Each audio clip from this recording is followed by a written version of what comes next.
The Trail of the Blood-Stained God. Chapter 1. In the Alley of Satan. It was dark as the pit in that evil-smelling Afghan alley down which Kirby O'Donnell, in his disguise of a swashbuckling Kurd, was groping, on a quest as blind as the darkness which surrounded him. It was a sharp, pain-edged cry smiting his ears that changed the whole course of events for him. Cries of agony were no uncommon sound in the twisting alleys of Medina el Harami, the city of thieves, and no cautious or timid man would think of interfering in an affair which was none of his business. But O'Donnell was neither cautious nor timid, and something in his wayward Irish soul would not let him pass by a cry for help. Obeying his instincts, he turned toward a beam of light that lanced the darkness close at hand, and an instant later was peering through a crack in the close-drawn shutters of a window in a thick stone wall. What he saw drove a red throb of rage through his brain. Though years of adventuring in the raw lands of the world should have calloused him by this time, but O'Donnell could never grow callous to inhuman torture. He was looking into a broad room, hung with velvet tapestries and littered with costly rugs and couches. About one of these couches a group of men clustered. 7 brawny Yusufzai bravos, and 2 more who eluded identification. On that couch another man was stretched out, a Waziri tribesman naked to the waist. He was a powerful man, but a ruffian as big and muscular as himself gripped each wrist and ankle. Between the 4 of them they had him spread-eagled on the couch, unable to move, though the muscles stood out in quivering knots on his limbs and shoulders. His eyes gleamed redly, and his broad breast glistened with sweat. There was a good reason. As O'Donnell looked, a supple man in a red silk turban lifted a glowing coal from a smoking brazier with a pair of silver tongs and poised it over the quivering breast, already scarred from similar torture. Another man, taller than the one with the red turban, snarled a question O'Donnell could not understand. The Waziri shook his head violently and spat savagely at the questioner. An instant later, the red-hot coal dropped full on the hairy breast, wrenching an inhuman bellow from the sufferer. And in that instant O'Donnell launched his full weight against the shutters. The Irish-American was not a big man, but he was all steel and whalebone. The shutters splintered inward with a crash, and he hit the floor inside feet first, scimitar in one hand and keen-jaw in the other. The torturers whirled and yelped in astonishment. They saw him as a masked, mysterious figure, for he was clad in the garments of a Kurd, with a fold of his flowing keffiyeh drawn about his face. Over his mask his eyes blazed like hot coals, paralyzing them. But only for an instant the scene held frozen, and then melted into ferocious action. The man in the red turban snapped a quick word, and a hairy giant lunged to meet the oncoming intruder. The Yusufzai held a 3-foot Khyber knife low, and as he charged he ripped murderously upward. But the downward-lashing scimitar met the upward-plunging wrist. The hand, still gripping the knife, flew from that wrist in a shower of blood, and the long, narrow blade in O'Donnell's left hand sliced through the knife-man's bull throat, choking the grunt of agony. Over the crumpling corpse, the American leaped at Red Turban and his tall companion. He did not fear the use of firearms. Shots ringing out by night in this alley of Shaitan were sure to be investigated, and none of the inhabitants of the alley desired official investigation. He was right. Red Turban drew a knife, the tall man a saber. "Cut him down, Jalad!" snarled Red Turban, retreating before the American's impetuous onslaught. "Ahmet, help here!" The man called Jalad, which means executioner, parried O'Donnell's slash and cut back. O'Donnell avoided the swipe with a shift that would have shamed the leap of a starving panther, and the same movement brought him within reach of Red Turban, who was sneaking in with his knife. Red Turban yelped and leaped back, so narrowly avoiding O'Donnell's keen jaw that the lean blade slit his silken vest and the skin beneath. He tripped over a stool and fell sprawling, but before O'Donnell could follow up his advantage, Jalad was towering over him, raining blows with his saber. There was power as well as skill in the tall man's arm, and for an instant O'Donnell was on the defensive. But as he parried the lightning-like strokes, the American saw that the Yusufzai Red Turban had called Achmet was advancing, gripping an old Tower musket by the barrel. One smash of the heavy, brass-bound butt would crush a man's head like an egg. Red Turban was scrambling to his feet, and in an instant O'Donnell would find himself hemmed in on three sides. He did not wait to be surrounded. A flashing swipe of his scimitar, barely parried in time, drove Jalad back on his heels, and O'Donnell whirled like a startled cat and sprang at Achmet. The Yusufzai bellowed and lifted the musket, but the blinding swiftness of the attack had caught him off guard. Before the blow could fall, he was down, writhing in his own blood and entrails, his belly ripped wide open. Jalad yelled savagely and rushed at O'Donnell, but the American did not await the attack. There was no one between him and the Waziri on the couch. He leaped straight for the four men who still gripped the prisoner. They let go of the man, shouting with alarm, and drew their tulwars.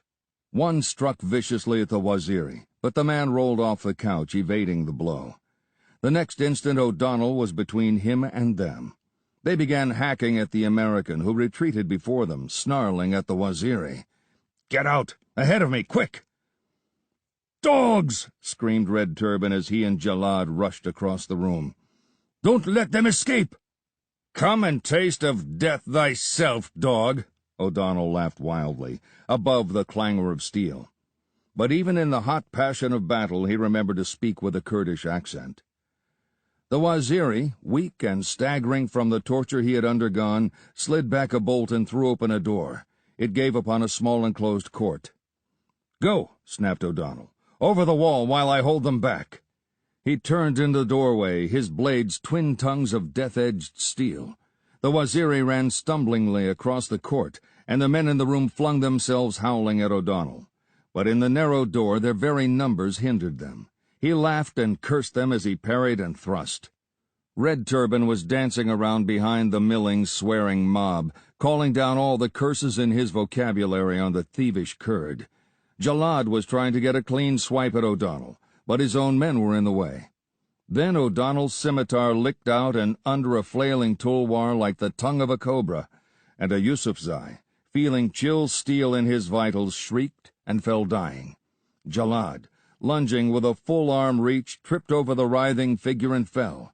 Instantly the door was jammed with squirming, cursing figures, and before they could untangle themselves, O'Donnell turned and ran swiftly across the yard toward the wall over which the Waziri had already disappeared. O'Donnell leaped and caught the coping, swung himself up, and had one glimpse of a black, winding street outside. Then something smashed sickeningly against his head. It was a stool, snatched by Jalad and hurled with vindictive force and aim as O'Donnell was momentarily outlined against the stars. But O'Donnell did not know what had hit him, for with the impact came oblivion. Limply and silently he toppled from the wall into the shadowy street below. Chapter 2. Paths of Suspicion. It was the tiny glow of a flashlight in his face that roused O'Donnell from his unconsciousness. He sat up, blinking, and cursed, groping for his sword. Then the light was snapped off, and in the ensuing darkness a voice spoke. "Be at ease, Ali El-Ghazi. I am your friend." "Who the devil are you?" demanded O'Donnell. He had found his scimitar lying on the ground near him, and now he stealthily gathered his legs under him for a sudden spring. He was in the street at the foot of the wall from which he had fallen, and the other man was but a dim bulk looming over him in the shadowy starlight. "Your friend," repeated the other. He spoke with a Persian accent. "One who knows the name you call yourself. Call me Hassan. It is as good a name as another." O'Donnell rose, scimitar in hand, and the Persian extended something toward him.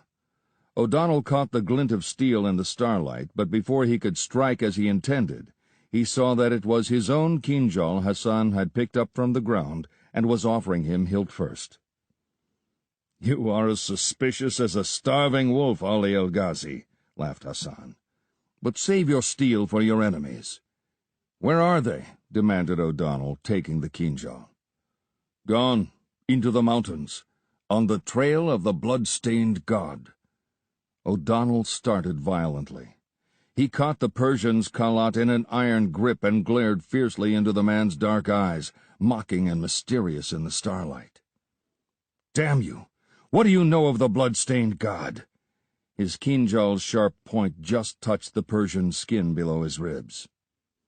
"I know this," said Hassan imperturbably. "I know you came to Medina el-Harami following thieves who stole from you the map of a treasure greater than Akbar's hoard. I, too, came seeking something. I was hiding nearby, watching through a hole in the wall when you burst into the room where the Waziri was being tortured. How did you know it was they who stole your map?" "I didn't," muttered O'Donnell. "I heard the man cry out and turned aside to stop the torture. If I'd known they were the men I was hunting—" "Listen, how much do you know?" "This much," said Hassan. "In the mountains not far from the city, but hidden in an almost inaccessible place, there is an ancient heathen temple which the hill people fear to enter. The region is forbidden to Ferengi, but one Englishman, named Pembroke, did find the temple by accident, and entering it, found an idol crusted with red jewels which he called the blood-stained god. He could not bring it away with him, but he made a map intending to return. He got safely away but was stabbed by a fanatic in Kabul and died there.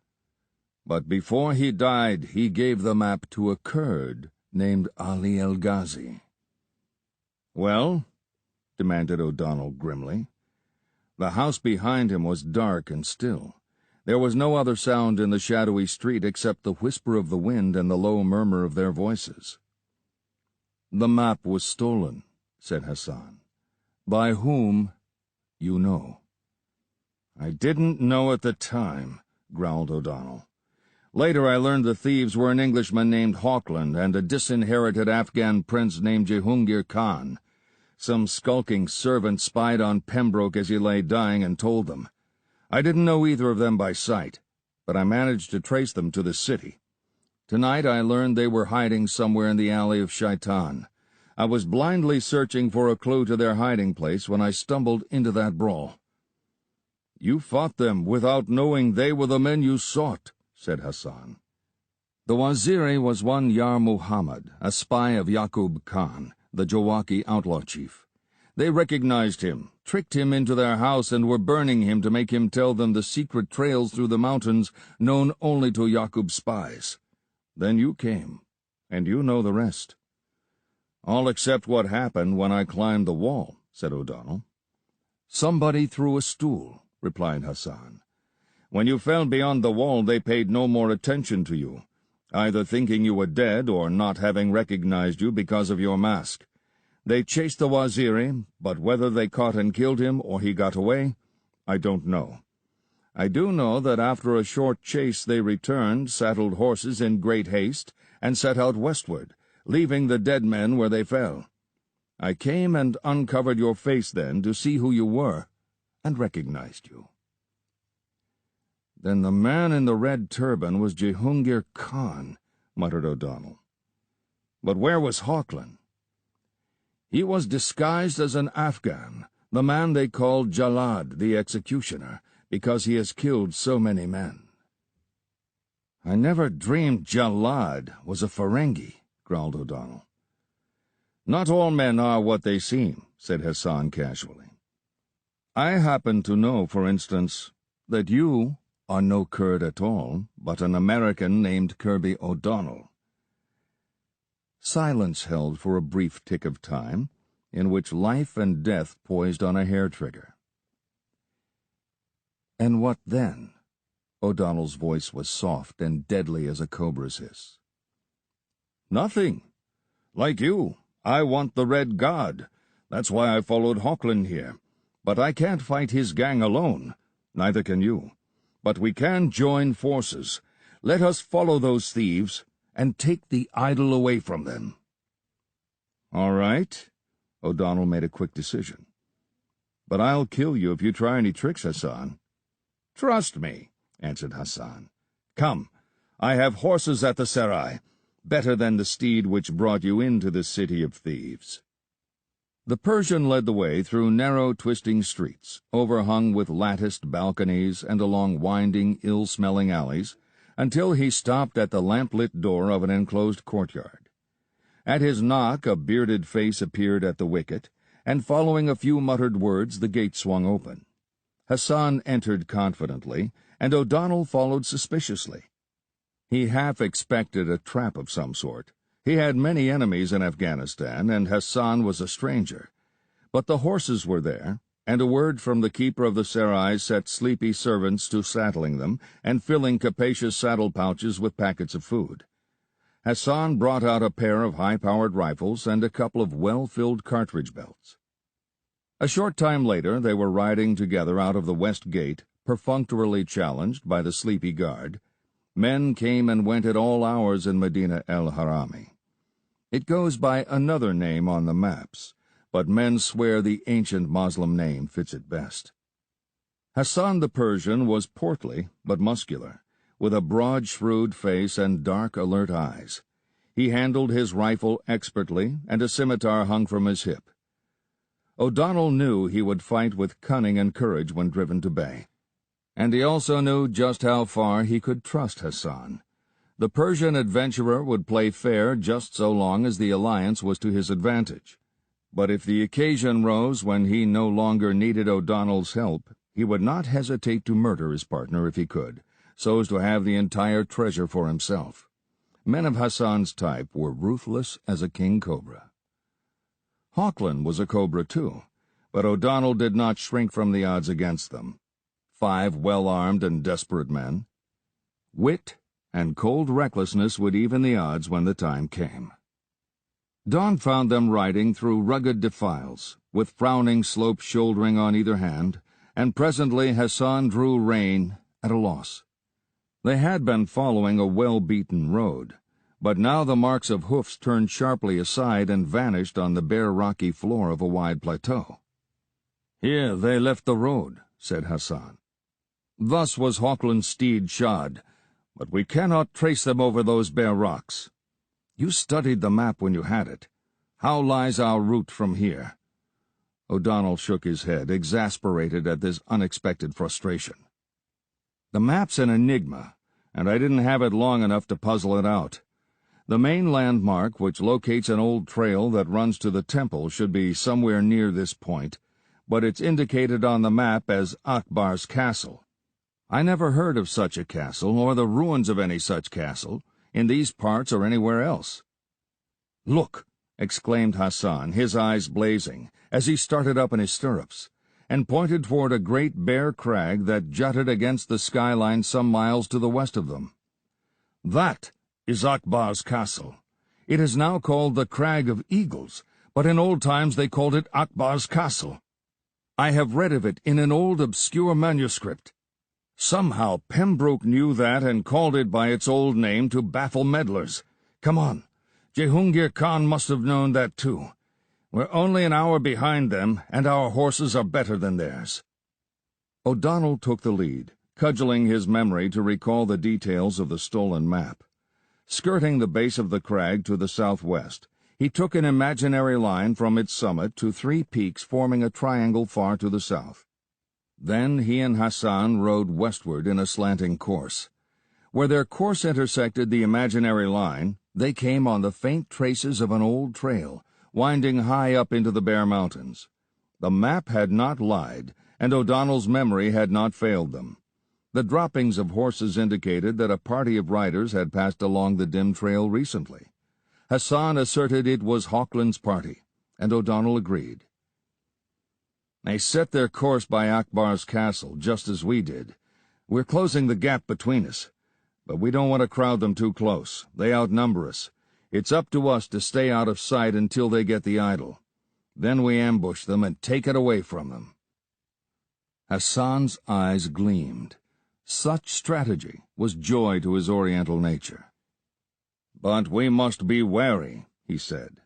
"From here on, the country is claimed by Yaqub Khan, who robs all he catches. Had they known the hidden paths, they might have avoided him. Now they must trust to luck not to fall into his hands. And we must be alert, too. Yaqub Khan is no friend of mine, and he hates Kurds. Chapter 3. Swords of the Crags. Mid-afternoon found them still following the dim path that meandered endlessly on, obviously the trace of an ancient forgotten road. "If that Waziri got back to Yaqub Khan," said Hassan, as they rode toward a narrow gorge that opened in the frowning slopes that rose about them, "the Jawakis will be unusually alert for strangers. Ya Muhammad didn't suspect Hochland's real identity, though, and didn't learn what he was after. Yaqub won't know either. I believe he knows where the temple is, but he's too superstitious to go near it. Afraid of ghosts. He doesn't know about the idol. Pembroke was the only man who'd entered that temple in Allah only knows how many centuries. I heard the story from his servant who was dying in Peshawar from a snake bite. Hochland, Jehungir Khan, you and I are the only men alive who know about the god." They reined up suddenly as a lean, hawk-faced Pathan rode out of the gorge mouth ahead of them. "Halt!" he called imperiously, riding toward them with an empty hand lifted. "By what authority do you ride in the territory of Yaqub Khan?" "Careful," muttered O'Donnell. "He's a Jawaki. There may be a dozen rifles trained on us from those rocks right now." "I'll give him money," answered Hassan under his breath. "Yaqub Khan claims the right to collect toll from all who travel through his country. Maybe that's all this fellow wants." To the tribesman he said, fumbling in his girdle, "We are but poor travelers who are glad to pay the toll justly demanded by your brave chief. We ride alone." "Then who is that behind you?" harshly demanded the Jawaki, nodding his head in the direction from which they had come.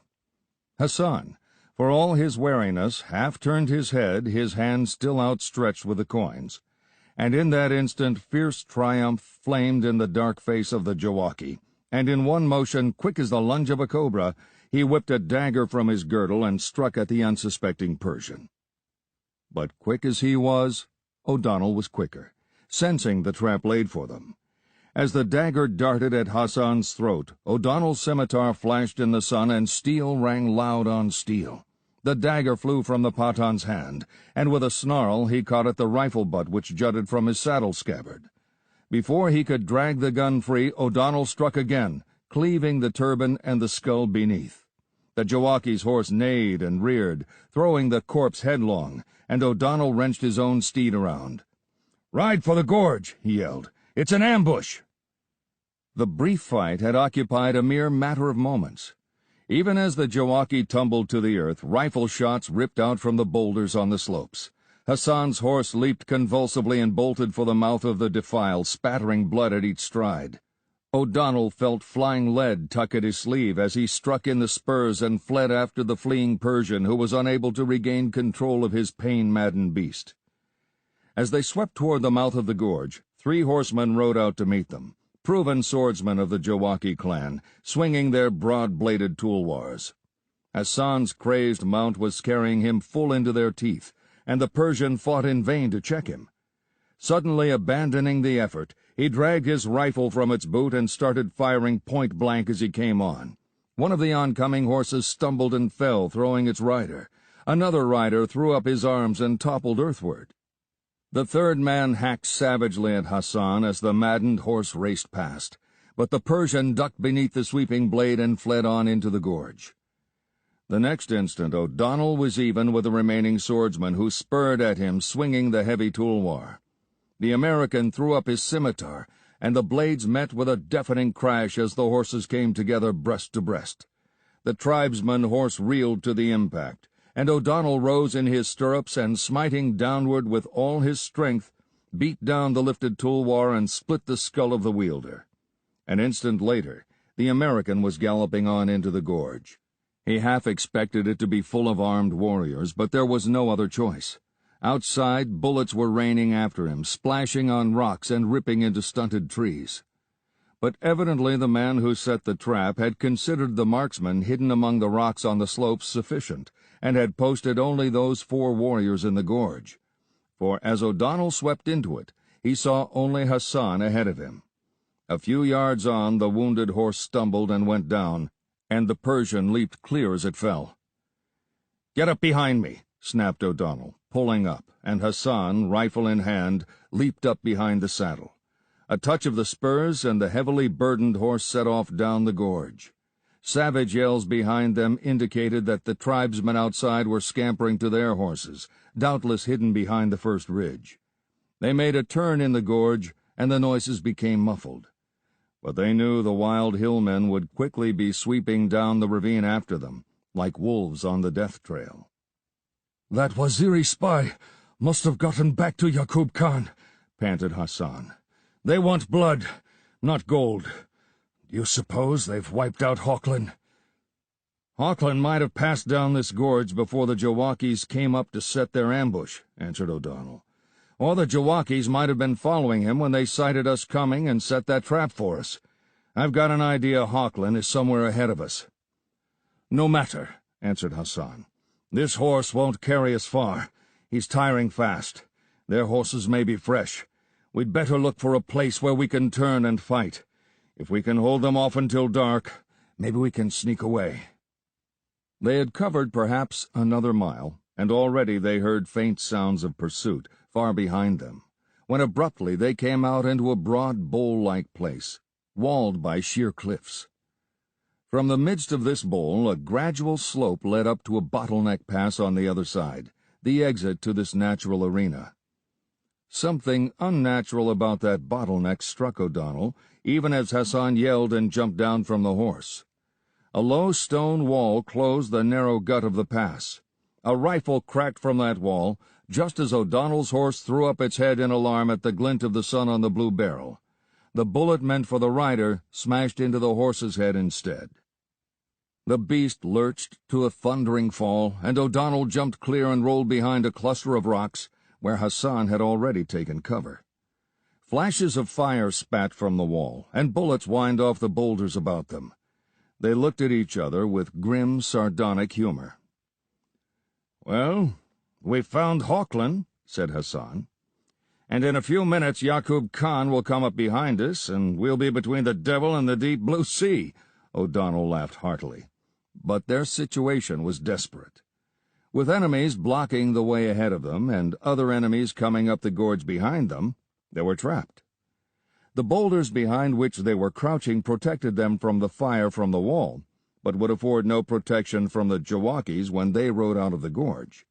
If they changed their position, they would be riddled by the men in front of them. If they did not change it, they would be shot down by the Jawakis behind them. A voice shouted tauntingly, "Come out and get shot, you bloody bounders!" Hawkland was making no attempt to keep up the masquerade. "I know you, Hassan. Who's that Kurd with you? I thought I brained him last night." "Yes, a Kurd," answered O'Donnell. "One called Ali el-Ghazi." After a moment of astounded silence, Hawkland shouted, "I might have guessed it, you Yankee swine! Oh, I know who you are, all right. Well, it doesn't matter now. We've got you where you can't wriggle." "You're in the same fix, Hawkland," yelled O'Donnell. "You heard the shooting back down the gorge?" "Sure. We stopped to water the horses and were just ready to move on when we heard it and paused a bit. Who's chasing you?" "Yaqub Khan and 100 Jawakis," O'Donnell purposely exaggerated. "When he's wiped us out, you think he'll let you get away? After you tried to torture his secrets out of one of his men?" "You'd better let us join you," advised Hassan, recognizing, like O'Donnell, their one desperate chance. "There's a big fight coming, and you'll need all the help you can get if you expect to get out alive." Hawkland's turbaned head appeared over the wall. He evidently trusted the honor of the men he hated and did not fear a treacherous shot. "Is that the truth?" he yelled. "Don't you hear the horses?" O'Donnell retorted. No need to ask. The gorge reverberated with the thunder of hoofs and with wild yells. Hawkland paled. He knew what mercy he could expect from Yaqub Khan, and he knew the fighting ability of the two adventurers, knew how heavily their aid would count in a fight to the death. "Get in, quick!" he shouted. If we're still alive when the fight's over, we'll decide who gets the idol then." Truly, it was no time to think of treasure, even of the Crimson God. Life itself was at stake. O'Donnell and Hassan leaped up, rifles in hand, and sprinted up the slope toward the wall. Just as they reached it, the first horseman burst out of the gorge and began firing. Crouching behind the wall, Hawkland and his men returned the fire. Half a dozen saddles were emptied, and the Jawakis, demoralized by the unexpectedness of the volley, wheeled and fled back into the gorge. O'Donnell glanced at the men fate had made his allies, the thieves who had stolen his treasure map and would gladly have killed him 15 minutes before. Hawkland, grim and hard-eyed in his Afghan guise, Jehungir Khan, dapper even after leagues of riding, and 3 hairy Yusufzai swashbucklers, addressed variously as Akbar, Suleiman, and Yusuf. These bared their teeth at him. This was an alliance of wolves, which would last only so long as the common menace lasted. The men behind the wall began sniping at white-clad figures flitting among the rocks and bushes near the mouth of the gorge. The Jawakis had dismounted and were crawling into the bowl, taking advantage of every bit of cover. Their rifles cracked from behind every boulder and stunted tamarisk. "They must have been following us," snarled Hawkland, squinting along his rifle barrel. "O'Donnell, you lied. There can't be 100 men out there." "Enough to cut our throats, anyway," retorted O'Donnell, pressing his trigger. A man darting toward a rock yelped and crumpled, and a yell of rage went up from the lurking warriors. "Anyway, there's nothing to keep Yaqub Khan from sending for reinforcements. His village isn't many hours' ride from here." Their conversation was punctuated by the steady cracking of the rifles. The Jawakis, well hidden, were suffering little from the exchange. "We've a sporting chance behind this wall," growled Hawkland. "No telling how many centuries it stood here. I believe it was built by the same race that built the Red God's temple. You'll find ruins like this all through these hills. Damn!" he yelled at his men. "Hold your fire! Our ammunition's getting low. They're working in close for a rush. Save your cartridges for it. We'll mow 'em down when they get into the open." An instant later he shouted, "Here they come!" The Jawakis were advancing on foot, flitting from rock to rock, from bush to stunted bush, firing as they came. The defenders grimly held their fire, crouching low and peering through the shallow crenellations. Lead flattened against the stone, knocking off chips and dust. Suleiman swore luridly as a slug ripped into his shoulder. Back in the gorge mouth, O'Donnell glimpsed Yaqub Khan's red beard, but the chief took cover before he could draw a bead. Wary as a fox, Yaqub was not leading the charge in person. But his clansmen fought with untamed ferocity. Perhaps the silence of the defenders fooled them into thinking their ammunition was exhausted. Perhaps the bloodlust that burned in their veins overcame their cunning. At any rate, they broke cover suddenly, 35 or 40 of them, and rushed up the slope with the rising ululation of a wolf pack. Point blank, they fired their rifles and then lunged at the barrier with 3-foot knives in their hands. "No!" screamed Hawkland, and a close-range volley raked the oncoming horde. In an instant the slope was littered with writhing figures. The men behind that wall were veteran fighters to a man, who could not miss at that range. The toll taken by their sweeping hail of lead was appalling, but the survivors came on, eyes glaring, foam on their beards, blades glittering in hairy fists. "Bullets won't stop 'em!" yelled Hawkland, livid, as he fired his last rifle cartridge. "Hold the wall or we're all dead men!" The defenders emptied their guns into the thick of the mass, and then rose up behind the wall, drawing steel or clubbing rifles. Hawkland's strategy had failed, and now it was hand to hand, touch and go, and the devil take the unlucky. Men stumbled and went down beneath the slash of the last bullets, but over their writhing bodies the horde rolled against the wall and locked there. All up and down the barrier sounded the smash of bone-splintering blows, the rasp and slither of steel meeting steel, the gasping oaths of dying men. The handful of defenders still had the advantage of position. and dead men lay thick at the foot of the wall before the Jawakis got a foothold on the barricade. A wild-eyed tribesman jammed the muzzle of an ancient musket full in Akbar's face, and the discharge all but blew off the Yusufzai's head. Into the gap left by the falling body, the howling Jawaki lunged, hurling himself up and over the wall before O'Donnell could reach the spot. The American had stepped back, fumbling to reload his rifle, only to find his belt empty. Just then he saw the raving Jawaki come over the wall. He ran at the man, clubbing his rifle just as the Pathan dropped his empty musket and drew a long knife. Even as it cleared the scabbard, O'Donnell's rifle butt crushed his skull. O'Donnell sprang over the falling corpse to meet the men swarming onto the wall. Swinging his rifle like a flail, he had no time to see how the fight was going on either side of him.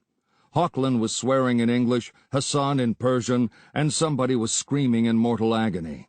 He heard the sound of blows, gasps, curses, but he could not spare a glance to right or left.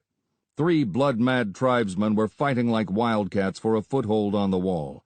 He beat at them until his rifle stock was a splintered fragment, and 2 of them were down with broken heads.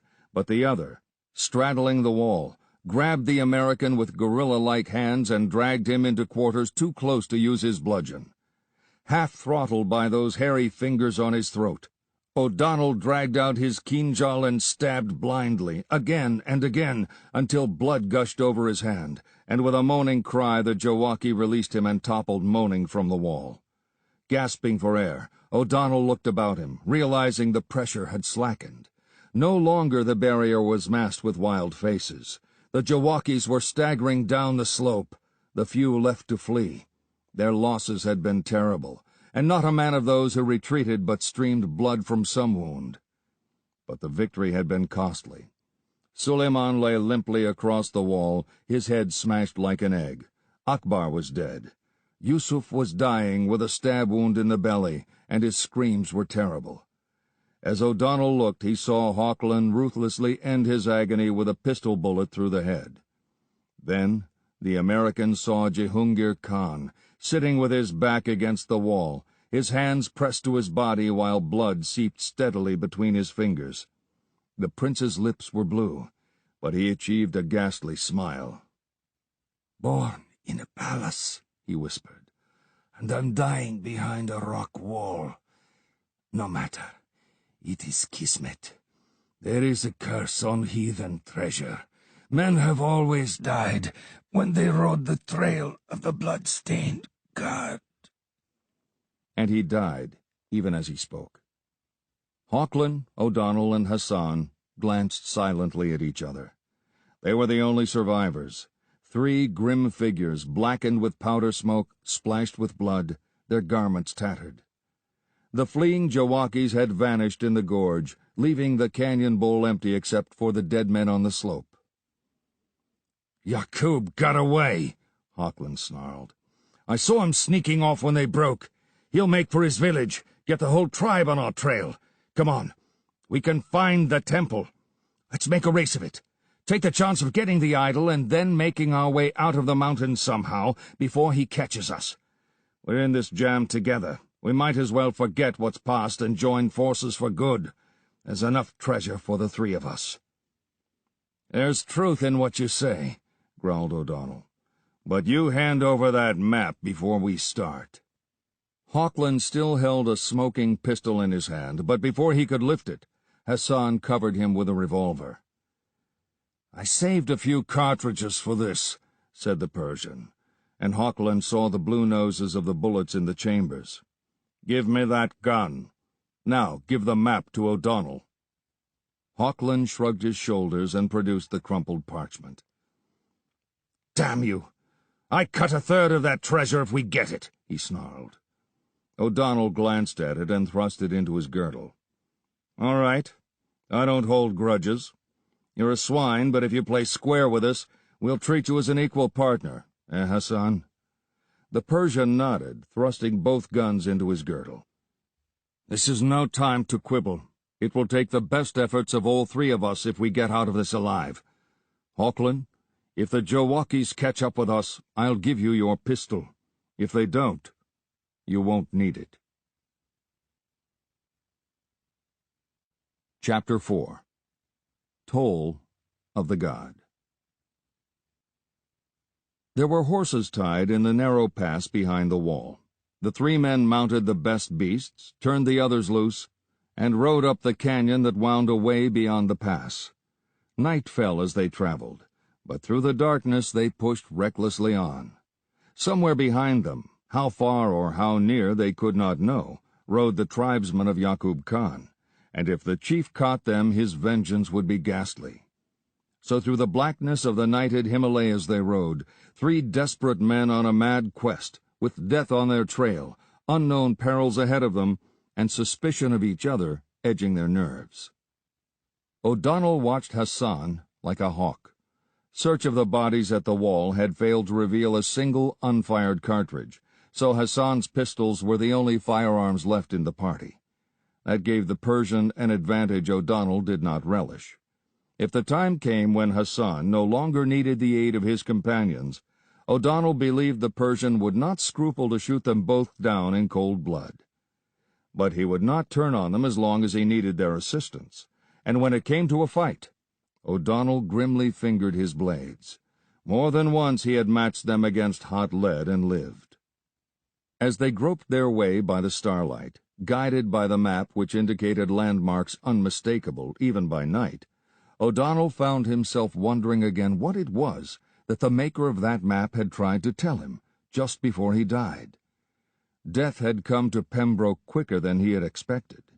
In the very midst of a description of the temple, blood had gushed to his lips and he had sunk back, desperately fighting to gasp a few more words even as he died. It sounded like a warning, but of what? Dawn was breaking as they came out of a narrow gorge into a deep, high-walled valley. The defile through which they entered, a narrow alley between towering cliffs, was the only entrance.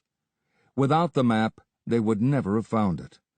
It came out upon a ledge which ran along the valley wall, a jutting shelf 100 feet wide with the cliff rising 300 feet above it on one hand, and falling away to a 1,000-foot drop on the other. There seemed no way down into the vist-mailed depths of the valley far below. But they wasted few glances on what lay below them, for what they saw ahead of them drove hunger and fatigue from their minds.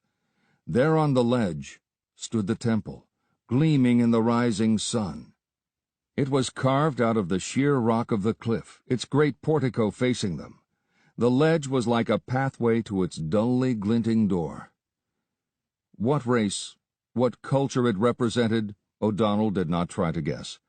1,000 unknown conquerors had swept over these hills before the gray dawn of history. Nameless civilizations had risen and crumbled before the peaks shook to the trumpets of Alexander. How will we open the door? O'Donnell wondered. The great bronze portal looked as though it were built to withstand artillery. He unfolded the map and glanced again at the notes scrawled on the margins. But Hassan slipped from his saddle and ran ahead of them, crying out in his greed. A strange frenzy akin to madness had seized the Persian at the sight of the temple, and the thought of the fabulous wealth that lay within. "He's a fool," grunted Hawkland, swinging down from his horse. "Pembroke left a warning scribbled on the margin of that map. The temple can be entered, but be careful, for the god will take his toll." Hassan was tugging and pulling at various ornaments and projections on the portal. They heard him cry out exultantly as it moved under his hands. Then his cry changed to a scream of terror as the door, a ton of carved bronze, swayed outward and fell crashing. The Persian had no time to avoid it. It crushed him like an ant. He was completely hidden under the great metal slab from beneath which oozed streams of crimson. Hawkland shrugged his shoulders. "I said he was a fool. The ancients knew how to guard their treasure. I wonder how Pembroke escaped being smashed." "He evidently stumbled on some way to swing the door open without releasing it from its hinges," answered O'Donnell. "That's what happened when Hassan jerked on those knobs. That must have been what Pembroke was trying to tell me when he died, which knobs to pull and which to let alone." "Well, the god has his toll, and the way's clear for us," grunted Hawkland, callously striding past the encrimsoned door. O'Donnell was close on his heels. Both men paused on the broad threshold, peering into the shadowy interior much as they might have peered into the lair of a serpent. But no sudden doom descended on them, no shape of menace rose before them. They entered cautiously. Silence held the ancient temple, broken only by the soft scruff of their boots. They blinked in the semi-gloom. Out of it, a blaze of crimson, like a lurid glow of sunset, smote their eyes. They saw the blood-stained god, a thing of brass crusted with flaming gems. It was in the shape of a dwarfish man, and it stood upright on its great splay feet on a block of basalt facing the door. To the left of it, a few feet from the base of the pedestal, the floor of the temple was cleft from wall to wall by a chasm some 15 feet wide. At some time or other an earthquake had split the rock, and there was no telling how far it descended into echoing depths. Into that black abyss, ages ago, doubtless screaming victims had been hurled by hideous priests as human sacrifices to the crimson god. The walls of the temple were lofty and fantastically carved, the roof dim and shadowy above them.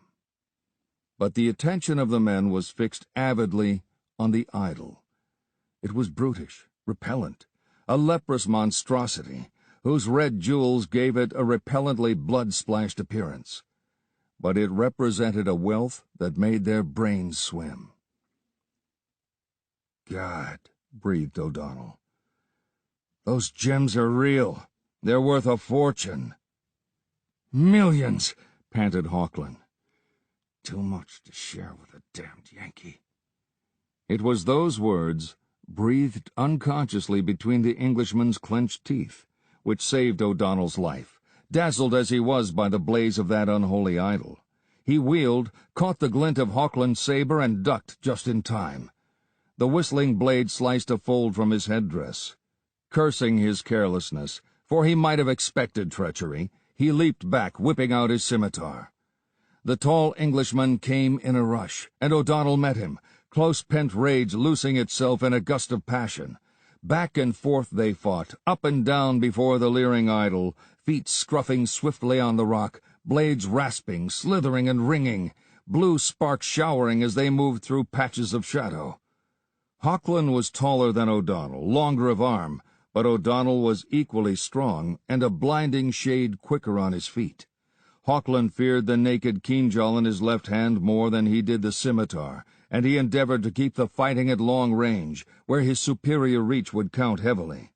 He gripped a dagger in his own left hand, but he knew he could not compete with O'Donnell in knife play. But he was full of deadly tricks with the longer steel. Again and again O'Donnell dodged death by the thickness of a hair, and so far his own skill and speed had not availed to break through the Englishman's superb guard. O'Donnell sought in vain to work into close quarters. Once Hawkland tried to rush him over the lip of the chasm, but nearly impaled himself on the American's scimitar and abandoned the attempt. Then suddenly, unexpectedly, the end came. O'Donnell's foot slipped slightly on the smooth floor, and his blade wavered for an instant. Hawkland threw all his strength and speed behind a lunging thrust that would have driven his saber clear through O'Donnell's body had it reached its mark. But the American was not as much off balance as Hawkland thought. A twist of his supple body and the long, lean blade passed beneath his right armpit, plowing through the loose collat as it grazed his ribs. For an instant, the blade was caught in the folds of the loose cloth, and Hawkland yelled wildly and stabbed with his dagger. It sank deep in O'Donnell's right arm as he lifted it, and simultaneously the keenjaw in O'Donnell's left hand plunged between Hawkland's ribs. The Englishman's scream broke in a ghastly gurgle. He reeled back, and as O'Donnell tore out the blade, blood spurted, and Hawkland fell limply, dead before he hit the floor. O'Donnell dropped his weapon and knelt, ripping a strip of cloth from his collat for a bandage.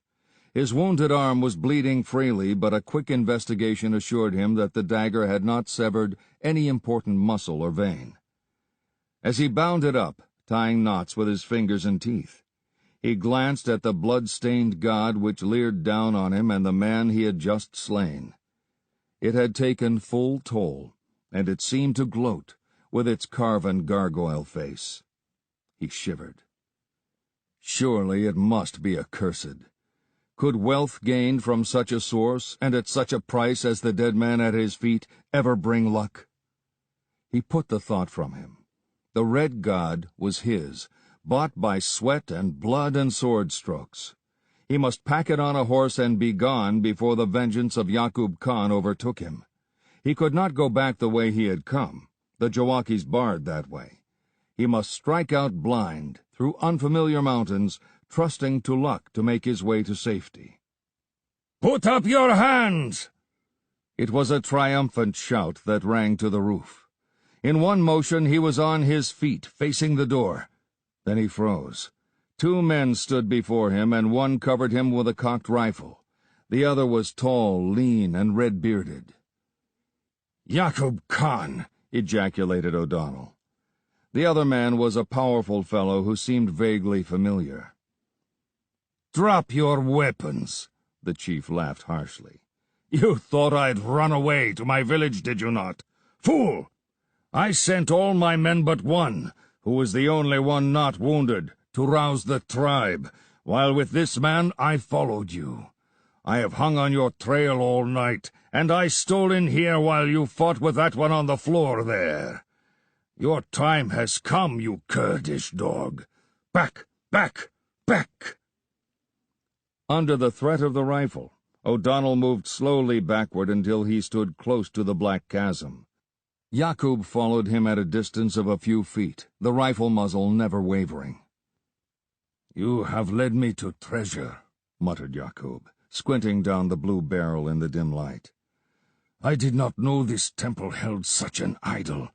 Had I known, I would have looted it long ago, in spite of the superstitions of my followers. Yar Muhammad, pick up his sword and dagger." At the name, the identity of Yaqub's powerful follower became clear. The man stooped and picked up the sword, then exclaimed, "Allah!" He was staring at the brazen hawk's head that formed the pommel of O'Donnell's scimitar. "Wait!" the Waziri cried. "This is the sword of him who saved me from torture at the risk of his own life.